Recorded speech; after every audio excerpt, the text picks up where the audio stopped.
Alright, so my driven clutch is pretty much shot.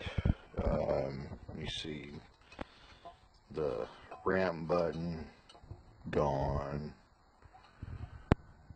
gone,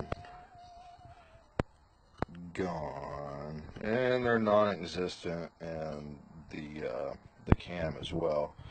So my question is this: should there be a bushing in here? I think there should be, and it's not there, obviously, so you know, you get this rattling sound when it's being driven. See, there's absolutely nothing in there. So you pull that off, and there's nothing.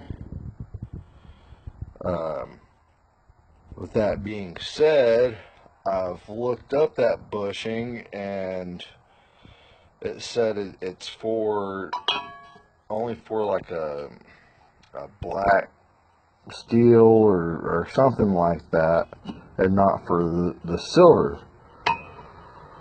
So my question is it going to work for me?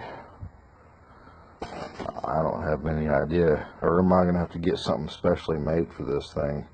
Or just buy a completely new clutch